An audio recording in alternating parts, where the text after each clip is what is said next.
اعوذ باللہ من الشیطان الرجیم بسم اللہ الرحمن الرحیم۔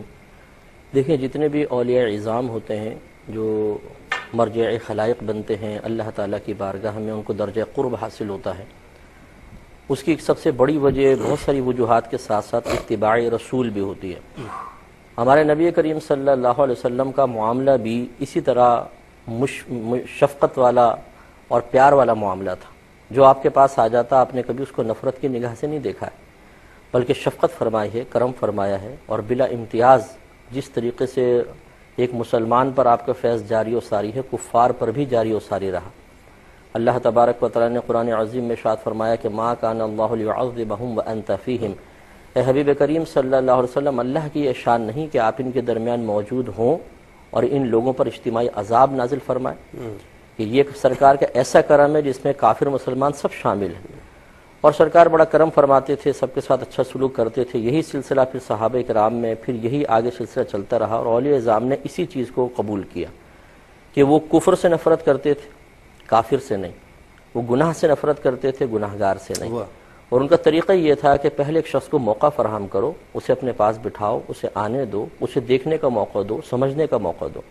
اس لیے فقہائے اسلام نے ارشاد فرمایا کہ اگر کوئی کافر تم سے قرآن پڑھنے کو مانگتا ہے کہ میں پڑھنا چاہتا ہوں تاکہ میں اسلام کو جانوں اور اللہ تبارک و تعالیٰ کے بارے میں مجھے علم ہو، قرآن کے بارے میں علم ہو تاکہ میں اسلام کی طرف مائل ہوں، تو اس کو قرآن اس کے حوالے کر دیا جائے۔ تو یہی بنیادی چیز تھی کہ وہ جو ان کی محفل میں آتا تھا، ان کا چونکہ مطمع نظر مخلوق کو نبی کریم صلی اللہ علیہ وسلم کے دامن سے وابستہ کرتے ہوئے اللہ تبارک و تعالیٰ کے قریب کرنا تھا، تو وہ کسی کو مایوس نہیں کرتے تھے۔ پھر دیکھیے، جب کسی سے کچھ حاصل ہوتا ہے تبھی اس کو انسان اپنی توجہ کا مرکز بناتا ہے۔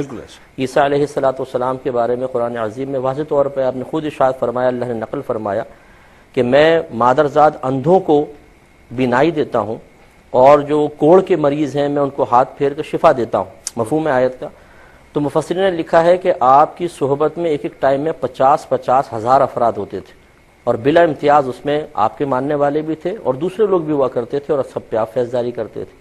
یہی طریقہ، یہی معاملہ یہاں پر ہے کہ غیر مسلم بھی اگر آپ کے پاس آیا ہے تو آپ کی برکات سے اس کو بھی فائدہ حاصل ہوا۔ تو اور پھر یہ الحمدللہ دیکھیں، ہم مسلمانوں کا بڑا واضح عقیدہ ہے اور حقیقت ہے۔ نبی کریم صلی اللہ علیہ وسلم نے بھی اس کی طرف اشارہ فرمایا کہ جس طریقے سے ایک زندہ انسان کو برے پڑوسی سے تکلیف ہوتی ہے، اسی طریقے سے ایک مردے کو بھی برے پڑوسی سے تکلیف ہوتی ہے، اور جس طریقے سے انسان اچھے پڑوسی سے راحت پاتا ہے، ایسے ہی ایک مردہ اچھے پڑوسی سے راحت پاتا ہے۔ اس کا مطلب ہے کہ مرنے کے بعد بھی ایک عام آدمی کے اتنے تصرف کا سلسلہ تو جاری و ساری ہے کہ وہ کسی کی خوشی کا باعث بن رہا ہے اور کسی کا رنج کا باعث بن رہا ہے۔ اب اس میں جتنی آپ درجات کی ترقی کے اعتبار سے دیکھتے جائیں گے، تصرفات کا سلسلہ بھی وسیع ہوتا چلا جائے گا۔ تو ہمارے اکابرین سطح زمین پر ہوں تب بھی فیض جاری و ساری ہے، اور اللہ تبارک و تعالیٰ کے حکم اور کرم سے وہ زیر زمین تشریف لے جائیں تب بھی ان کا فیض کا سلسلہ جاری ہے۔ آج بھی لوگ ان کے مزار پر انوار پر حاضر ہوتے ہیں۔ مجھے خود بھی حاضری کا ایک دفعہ شرف حاصل ہوا۔